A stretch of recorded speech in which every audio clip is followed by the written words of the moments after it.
mes chers amis Capricorne, bienvenue sur la chaîne Le Tarot de la Transition. Je vous souhaite en pleine forme et surtout en bonne santé.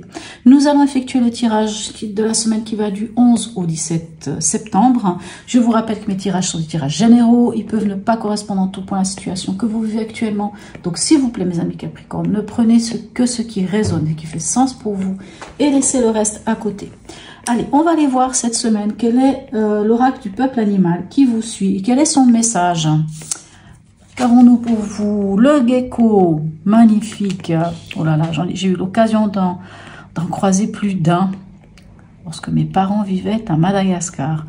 Voilà, donc le gecko, je m'excuse, c'est juste pour le message, c'est assez chouette ces animaux. Alors, que vous dit le gecko? Entre le ciel et la terre, du changement, j'éclaire le mystère. S'il vient, c'est pour vous parler de transformation, de mutation, de changement. Le gecko vous invite à vérifier que votre transformation intérieure est proportionnelle à votre expansion. Parfois, vous pouvez être développé spirituellement, mais ce développement ne se prolonge pas dans vos activités, dans votre métier, dans vos relations. Parfois, vos activités se développent, vous gagnez beaucoup d'argent, mais vous cherchez du sens à votre vie et vous ressentez une pauvreté intérieure. Il vous invite donc à créer le lien entre l'intérieur et l'extérieur, entre vos valeurs et les actes que vous posez pour les honorer. Il fait partie de la famille de la posture. C'est votre posture ici, on le voit ici, posture. Il vous invite plutôt que de vous concentrer sur le changement à vérifier votre posture. C'est de l'intérieur que la transformation s'opère. En écoutant vos besoins fondamentaux, votre transformation s'harmonisera naturellement. Quel beau petit être. Allez, quel est votre état d'esprit en ce début de semaine, mes amis Capricorne? Nous avons le 7 d'épée et le 10 de coupe.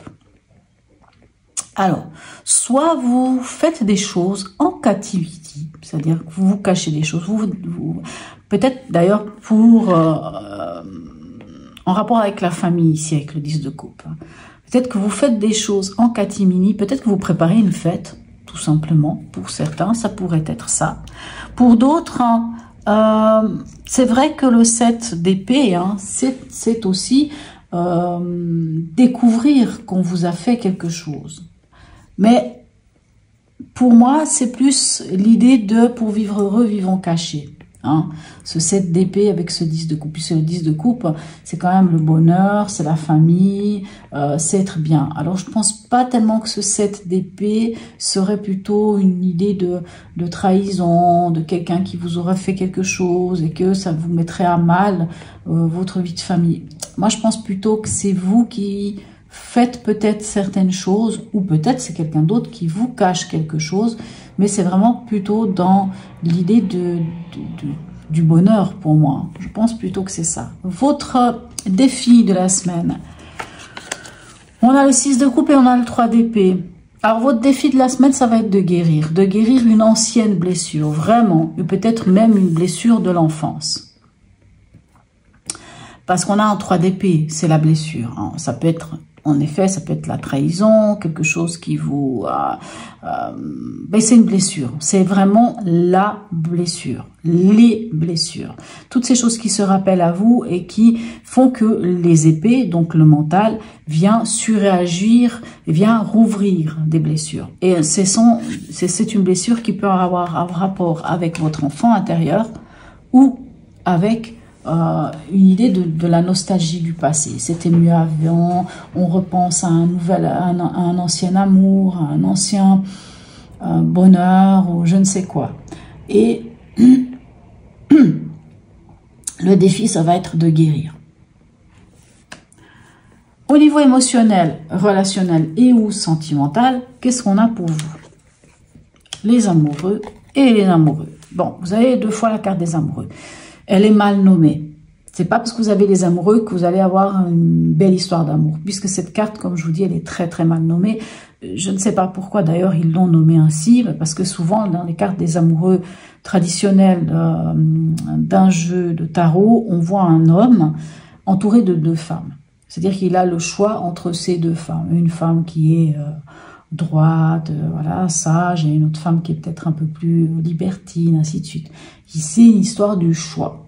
C'est vraiment la traduction de cette carte, c'est le choix. Donc, vous avez 2 fois cette carte. Donc, on vous dit vraiment qu'émotionnellement ou au niveau des relations, vous devez faire un choix. C'est vrai que c'est une carte qui nous parle souvent d'une triangulaire. C'est-à-dire que vous êtes au milieu. Par exemple, si vous êtes un homme, vous avez 2 femmes qui vous entourent. Vous devez faire le choix entre ces 2 femmes. Si vous êtes une femme, vous devez faire le choix entre 2 hommes. Tout comme ça peut être votre partenaire, la personne avec qui vous êtes, qui est en face de 2 personnes, en face de 2 hommes ou de 2 femmes. Et vous êtes l'une de ces 2 personnes. Et du coup, vous devez faire un choix. Et c'est le choix du cœur qui va prévaloir. Et moi, j'ai envie de dire, je rebondis sur ici, vous devez peut-être faire... vous devez sans doute guérir quelque chose de votre passé, guérir une blessure d'enfant, parce que de toute façon, la plupart des blessures remontent quand même à l'enfance, guérir cette blessure, et c'est en guérissant cette blessure que vous pourrez vraiment effectuer ce bon choix. N'oubliez pas que le gecko est là pour vous amener à cette transformation, vous amener à vous poser la question aussi de votre posture. Où est-ce que vous en êtes finalement dans cette histoire? Que ça soit un choix par rapport à l'émotionnel, c'est simplement l'émotionnel déjà. Vous en êtes où? Vous savez pas trop où vous en êtes. On vous dit de vous connecter à votre cœur. Et bien, j'ai envie de dire que le défi, ça va être de guérir des blessures. Au niveau pragmatique, qu'est-ce qu'il y a qui vient vers vous? On a l'as de denier et on a le 9 de bâton. Un projet, quelque chose de concret que vous avez envie de faire naître, de faire grandir. On a cet as, c'est quelque chose de nouveau, un nouveau projet, de concret. Et ce 9 de bâton, c'est fort d'une expérience. Vous mettez des protections, vous vous protégez.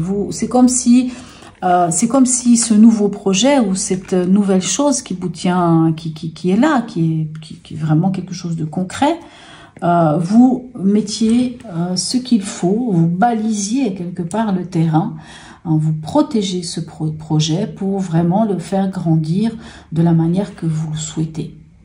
Mais vous savez, ce 9 de bâton, c'est quand on s'est ramassé quelques coups sur la tête, et cette fois on se protège. En fait, c'est ça le 9 de bâton. Mais le 9 de bâton, c'est aussi cette capacité ici, puisqu'on a quand même cet as de denier, cette capacité de développer la chose. Cette capacité fort de son expérience, vraiment fort de son expérience, on peut vraiment mettre tout en œuvre pour ce fameux projet, cette chose concrète que l'on tient entre nos mains. Dans le chemin de vie ou au niveau de la spiritualité, qu'est-ce qu'on a? On a l'arcane 12, donc le pendu, et ici le 3 de bâton. Le 3 de bâton, magnifique, on peut se projeter, la possibilité de se projeter en avant, mais ça va être dans une forme de lâcher prise. Ou de l'idée du pendu, c'est aussi l'invitation de regarder les choses sous un autre angle pour pouvoir vous projeter. Le pendu, vous imaginez que si vous levez la tête, je ne sais pas, sur votre téléphone ou de votre tablette ou de votre ordinateur, et vous regardez la pièce dans laquelle vous êtes. Là, vous êtes sur vos 2 pieds, assis ou pas. Vous avez une certaine vision de cette pièce. Mais vous imaginez que si tout d'un coup, vous vous suspendiez au plafond et que vous aviez la tête en bas, vous allez remarquer des choses que vous ne verriez pas, que vous ne pourriez pas voir en ayant les pieds posés au sol. Donc automatiquement, c'est une carte qui vous invite à regarder les choses sous un autre angle, qui vous donne cette possibilité-là. Et pourquoi? Pour vous projeter vers votre avenir, pour vous pouvoir regarder loin. C'est pas mal quand même, c'est pas mal. Message ici de l'oracle d'Hildegarde pour vous. Nous avons la papesse qui vous dit « En moi coexistent plusieurs plans de conscience auxquels je peux me relier. » La papesse, vous savez, c'est celle qui tient la vie, qui tient le livre de sa vie entre ses mains. C'est-à-dire la papesse vous dit carrément de vous connecter à votre intuition et qu'en fait, vous savez tout. Vous savez, vous êtes le gardien du savoir qui vous concerne. C'est une carte qui nous parle aussi de la politique de l'autruche, de lever le voile, hein, de regarder les choses en face. Mais les choses, quelles choses? Ce qui est en face de vous, votre vérité. Peut-être pour faire ce choix, peut-être voir la vérité en face, que finalement, il y a un choix à faire, quel que soit.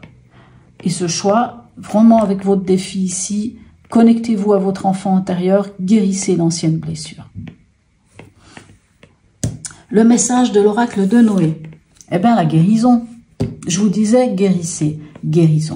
Cette carte parle autant de vous, qui avez les capacités, les dons même de guérir, mais pour pouvoir guérir les autres, il faut d'abord se guérir soi, quoi qu'il advienne. Vraiment, c'est le message de cette carte. Hein. C'est guérissez-vous pour pouvoir guérir les autres. Avant de guérir les autres, il faut se guérir soi.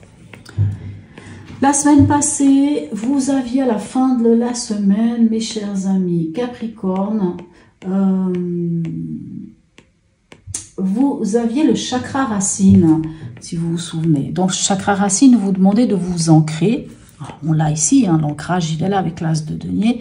De vous ancrer, d'être ancré, d'être... c'est vraiment la carte qui dit « j'ai hein, »,« je possède », ce que je possède. Quand on est bien, quand le chakra racine est comment? Je vais y arriver, j'ai un bug. Est en harmonie, oh là là, on évite les peurs, les angoisses, le manque de quelque chose, ainsi de suite. Qu'avons-nous cette semaine pour vous? Magnifique, on a l'étoile qui nous parle d'espoir. Donc, quoi qu'il en soit cette semaine, vous pouvez enfin nourrir un espoir, l'espoir d'un nouveau.